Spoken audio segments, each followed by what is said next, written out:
Na parte de compressão, uma prática, é uma prática, digamos, um pouco antiga, mas ainda usual em alguns casos, que é o controle de capacidade de compressores através do controle de pressão.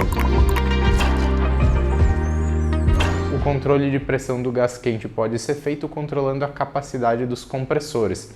E esse controle de pressão, ele é bastante simples, ele é feito com uma válvula modelo ICS, e essa válvula modelo ICS, você utiliza um piloto CVC nela. O piloto CVC transforma a válvula ICS numa válvula redutora de pressão, então ela tem uma tomada externa de pressão, você vai estar entrando, por exemplo, com 12 bar e você pode estar reduzindo essa pressão para 8 bar ou enfim para alguma outra pressão que vai denominar a capacidade desse compressor. Então você consegue fazer um controle de capacidade do compressor através do controle de pressão da descarga, utilizando uma válvula ICS com um piloto CVC na função de redutora de pressão.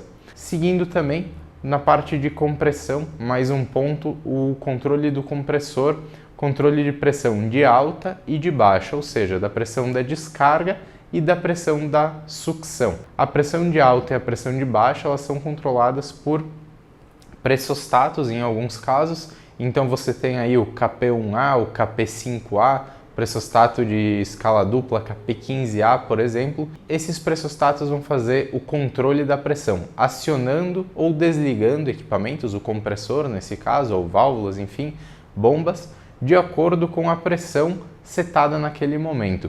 Pressostatos também, nós não estamos falando de condensação, mas são utilizados para fazer o controle da pressão de condensação, acionando ou desligando os motores na parte da condensação. O controle de lubrificação também é feito através de pressostato.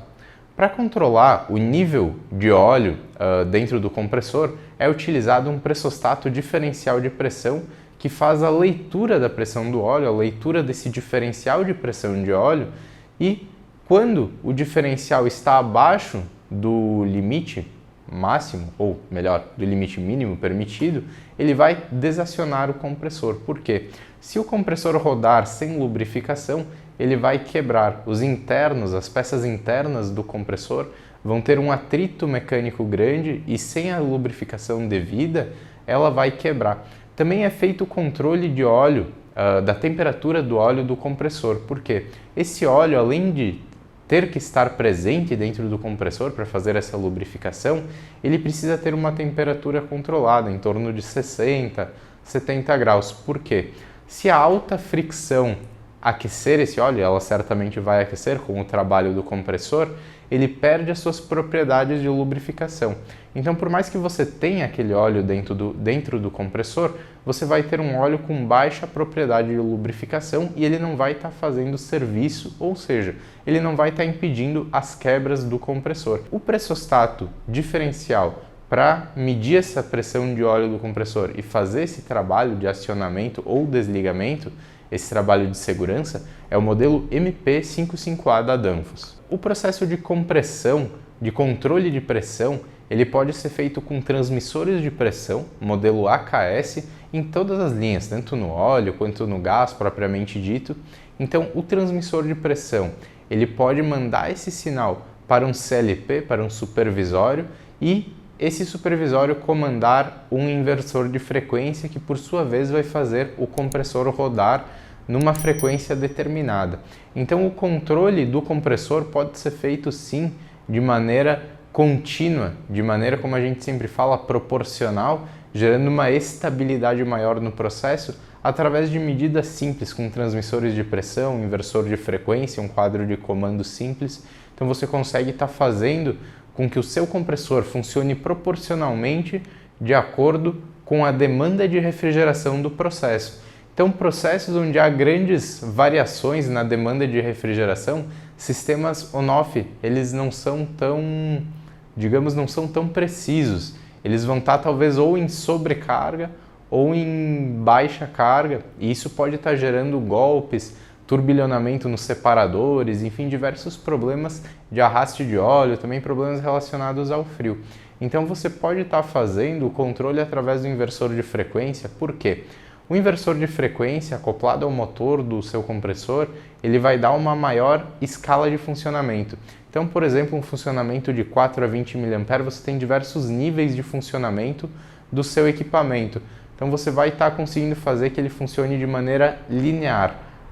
Com o transmissor de pressão, com o inversor de frequência, o compressor vai estar rodando de maneira linear, evitando aí golpes, arraste, turbilhonamentos separadores, enfim, diversos problemas que os sistemas on-off têm. Nós vamos falar um pouquinho disso um pouco mais para frente também, sobre a parte de injeção de líquido, por exemplo, e da diferença entre a injeção de líquido on-off e proporcional, justamente nessa questão de golpe, de sobrepressão do sistema. Nós falamos um pouquinho do trocador de placas. Então, o trocador de placas para fazer o resfriamento do óleo do compressor é muito utilizado.